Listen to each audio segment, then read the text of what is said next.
Hello, welcome back to Look and Live, where we're asking the question every week, what is God like?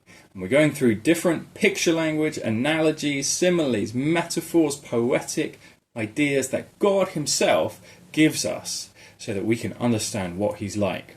And we've been going through this as a series. This is week 4 now. We've talked about God is love, God is a father and son, God is our Father, and this week we're going to define that a bit more, what it means that God is our Father, using a story that Jesus himself told about this. So, what type of Father is God? Now we're going to read this. I think I'm going to try to read the whole thing up front, and then we'll go through it. I'm not going to read the whole story this week. It's a fairly short story, but I'm going to read some of it, because this is a story about two sons. You probably know it as the parable of the lost son. It's known in some of the Eastern Church as the parable of the running father. It does tell us about what the son is like, but it tells us also a lot about what the father is like. But it begins with two sons, and I believe the two sons are both lost in different ways. So we're going to talk about the first son this week. Next week we'll talk about the second son. The older son next week, younger son this week. Jesus continued, "There was a man who had two sons. The younger one said to his father, 'Father, give me my share of the estate.' So he divided his property between them. Not long after that, the younger son got together all he had, set off for a distant country. There he squandered his wealth on wild living. After he had spent everything, there was a severe famine in the whole country, and he began to be in need. So he went and hired himself out to a citizen of that country, who sent him to the fields to feed pigs.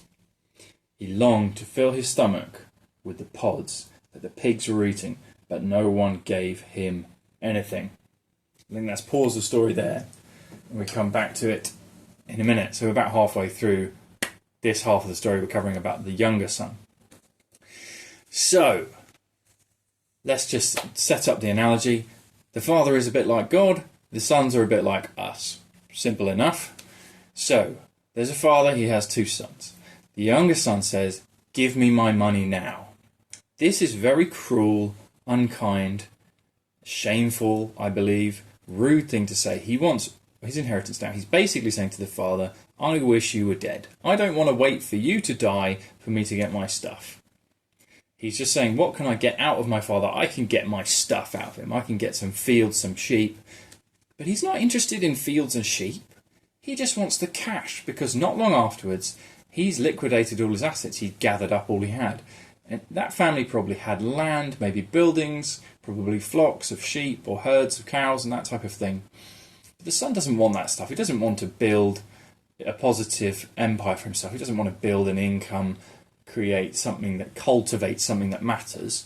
He just wants the cash. He liquidates all of that into cash, sells it all off, takes his gold or silver, and he's off. He goes as far away from the father as he can, as quickly as he can. And God is saying this is what we are like, that we just want stuff out of God. We don't really want God. And once we got that stuff, we use the very stuff God has given us to push him away and to go as far away as we can. The son goes into a distant country because he wants to be far away from his father, because he wants to be far away from the social rules and boundaries and restraints that have kept him safe all these years. He doesn't see it like that. He doesn't see it as safety. He sees it as restrictive. So he goes and does wild living. You look at texts like 1 Peter 4:4, I think gives a very good definition of this word, a little list of type of things that would be in there. It means like wild sex, orgies, prostitution, drunkenness, also idolatry. So these are the types of things the son was doing. He was getting drunk, he was going out, he was having lots of easy sex, and all these things were what he thought he wanted. He wanted all these pleasures. So he runs away from his father. He tries to grab all these pleasures which are outside the bounds of the rules his father had set. So then what happens? Then there is a crash. Everything comes crashing down. he seeks out all these unclean things, and it's almost as if God says, "Oh, you want uncleanness? I'll give you uncleanness." And there he is, and what he ends up doing is feeding pigs, which in the Jewish imagination, because of God's edicts to them, is very unclean. It's the dirtiest job you could do, in the mud with the pigs. So it's almost like God said, "You want uncleanness? Here you go. Here's the thing you want. Here's the logical conclusion of your behaviour." And that's kind of a kindness from God to show him the end result of what he's doing, I think. Because if he just carried on in the pleasure forever, he would never seek help. He would never go back to the Father. And it's also, he's cut himself off from his Father. And here's the logical result of that. You run out of resources. Famine comes and you've got nothing. If he'd have been at home, he would have been protected socially from those moral evils he was doing, but he would have been protected financially. He would have been protected. He would have had a roof over his head. He would have had a job. He would have had food. And this is what he begins to realise next. So let's read the next section. So everything's gone wrong. He's feeding the pigs and his friends have all disappeared. And when he came to his senses, he said, "How many of my father's hired servants have food to spare? And here I am starving to death. I will set out and go back to my father and say to him, 'Father, I have sinned against heaven and before you. I am no longer worthy to be called your son. Make me like one of your hired servants.' So he got up and went to his father." So the son gets to this lowest point. He crashes. He realises some good things about his father at this point. All he's had to say about his father so far is, "Give me your stuff." And he realises, hang on, my dad runs a tight ship. He runs a good business. He's a good boss. He gives his servants enough, and more than enough. They have more food than they need. He's giving these people more than they need, and here I am, dying, because I've cut myself off from my father's provision. So he thinks, if I go back, I could be a servant, and then I could have food again. He's basically still thinking about his own needs, his own wants, just like he was before. But now that he's run out, his desires, his needs drive him back to God. Drive him back to his Father, which is an analogy for us. When we run out of things, when we feel that lack, sometimes that can drive us back to God. He doesn't have very noble intent at this point. He's still thinking transactionally. He's thinking, what can I get out of my father? I can get food out of him. He's not thinking, oh, I'd love to go back to my father because I love him. Oh, it was safe there in his household. He had good rules and they kept me safe and they kept me out of this kind of stupid situation I've got myself in. No, he's still thinking about his stomach. He's thinking about his own desires. And he's thinking about it in a transactional way. And what can he offer the father? Well, he's run out of anything. He says, I've got no status before my father anymore. But what can I give? Oh, I can work for him. I can be a servant. So he's thinking, I'll tell my dad, I'll work for you. I'll do all this labour and then you can give me food. Let's see what the father says. So the son's setting back off to the father. And we jump back in verse 20. But while he was still a long way off, his father saw him and filled with compassion. He ran to his son, threw his arms around him and kissed him. The son said to him, "Father, I have sinned against heaven and against you. I am no longer worthy to be called your son." But the father said to his servants, "Quick, bring the best robe and put it on him.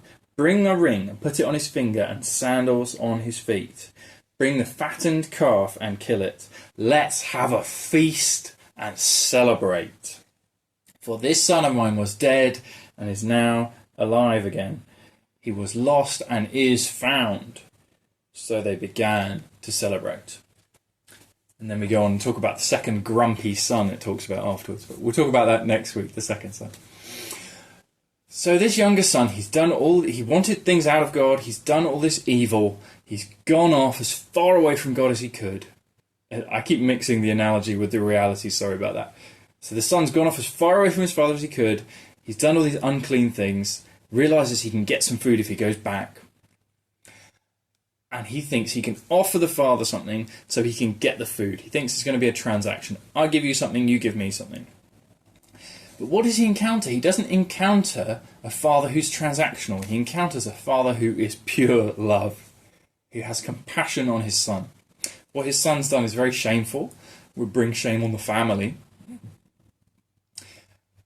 And I'll talk about that hopefully in a side note video, so watch out for that, about the Kedzaza cutting off ceremony, how the son should be cut off from the family because of what he's done. And there's some rabbinic sources we'll look at there if I manage to do that. Pray that I do. But the son should be cut off from the family. He's scorned the father. He's basically said, I want you dead. And he's gone off and done all these shameful things. He's gone as far away as he could. He's squandered all of the estate that he was given, which is probably a fair amount. And now he comes back. The father is not looking to punish him. The father is not looking to distance himself to save his reputation. But the father has compassion. He loves his son. And he just wants his son back.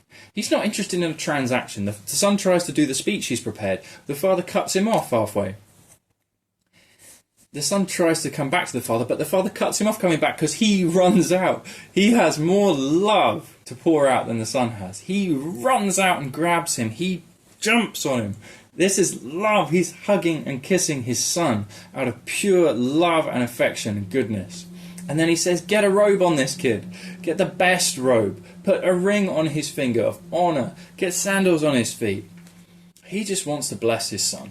Despite everything the son has done, all the evil the son has done, he wants to bless him. And this is exactly what God the Father is like. He's not looking for a transaction. He's not trying to get something out of us. He wants to love us. He wants to bring us into his family like the Father's done, accepted this son back into the family, put the robe on him to honor him, put the ring on him to show he's honored, an honored part of the family, meet his basic needs, put sandals on his feet. He came back complete flat broke. He has no sandals anymore. Or his sandals are so rubbish that the father thinks, get him new sandals. The father in the story is not thinking transaction. He's not thinking, what can I get from my sons and I'll trade something for it. The sons are thinking like that. The son's thinking, what can I can do a deal with God. I can barter. We can work something out. I've got something he needs. The father doesn't want anything from the sons, and it's the same with God. God doesn't need anything from you, but he wants a relationship with you. He has compassion on you, despite all the unclean and wrong things you've done, despite the fact you've pushed him away and run to the furthest place you could. He wants to love you and bring you back into the family and honour you and have a big party. I love the fact that he kills the fattened calf. They have a feast. It's barbecue, man. It's time to get the dancing shoes on. The son is back. He loves his son so much. He's forgiven everything and he wants him back in the family. So, that's what God is like. I've gone on a bit long today. I think that's okay because hopefully the content is good. Hopefully you're understanding what God the Father really is like. So, that's it for this week. Next week we're going to come back and talk about the second son, the older son. And I believe he's just as lost as the younger son, but we'll talk about that next week, and then we'll talk about a bit of the context of why Jesus was telling the story and who he was telling it to explain that. God willing, I'll be able to do this little side note video. It's touch and go, but pray that I'll be able to do that. Bless you guys. Thanks for tuning in. Come along again next week. Please subscribe and follow along for more. We're talking about God the Father again. God the Father and his other son.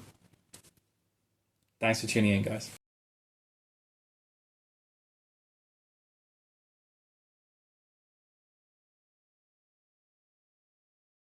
Thanks for watching this far. If you're still with me, I'm quite impressed.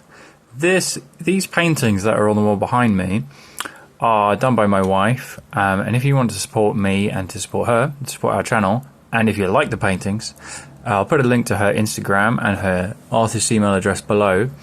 You can get in touch. She does commissions, she does originals, and you can get hold of prints of these fine art prints. So yeah, if you're interested, get in touch with her. This is of a place in the Lake District where we went together.